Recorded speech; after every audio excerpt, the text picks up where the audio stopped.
Hi, I'm Vince Weston, and one of these will be my entry into the birthday group build, which is hosted by Bruce over at Mystic Modeler and Charlie at Big Charlie's Model Garage. Thanks for hosting these two guys. I do have several 56, and as you can see here, I have the Del Rey, the Nomad, and a 56 Victoria.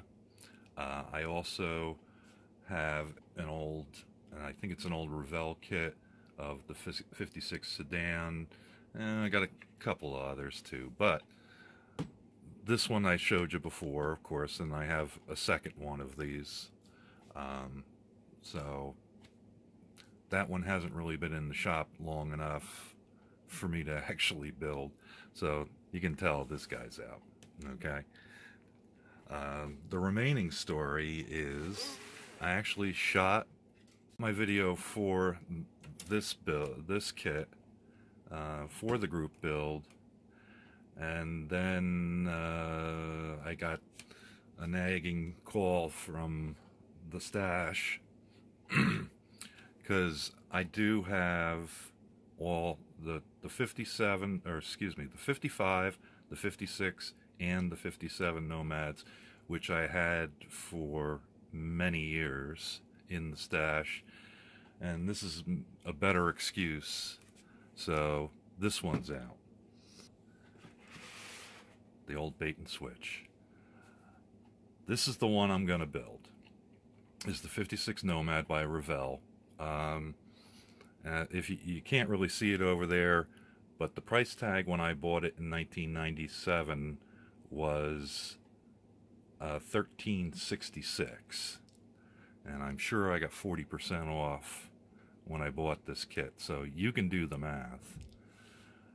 But it's a good kit. It's a Revell kit, so I'm pretty happy with it. I did just take off the outer wrap because it was too glary otherwise.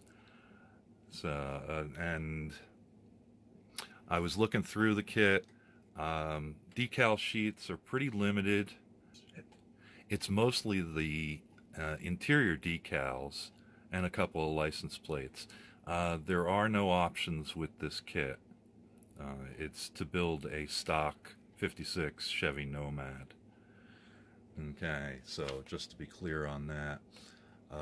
One of the really interesting things I found when I opened it was on the instructions. The back page actually has the specifications for the 1956 Nomad. As you can kind of see, engine size, which is a 265 V8. It's also talks drivetrain, suspension, steering, its overall measurements, its performance, which I thought was kind of neat. It could do 0 to 30 in 3 seconds, 0 to 90 in 28, and top speed was 111 miles an hour at 4,940 RPMs. Quarter mile was 16.6. And fuel consumption, for those that are fuel concerned, were 17 city and 21 highway. The other really great thing that I always like with knowing is it gives you the paint colors. They have the single tones and the two tones. I'm going to do a two-tone. But yeah, oh, and it also included the price, which with a V6 was $2,574, and if you upgraded to the V8, you had to pay $2,673.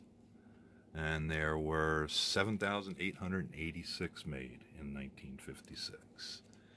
All right, but I thought that was kind of neat. Give you a quick look around the box here. It's generally the typical Revell box. Shows you the engine compartment and at least shows you the back end. I always think that that's such a cool back end. and they did carry it over for many years. It was also used in the Waldorf, which was in '54, I think, the Waldorf Nomad, which was actually a combination of what became later this wagon, bigger wagon, and it had parts from a '54 Corvette on it, or a '53. I think it was actually '53. The nose and the tail were more of that, and I'll have to build one of those eventually. So that's the kit, and I got to get started because the year has already begun, and I only have till December.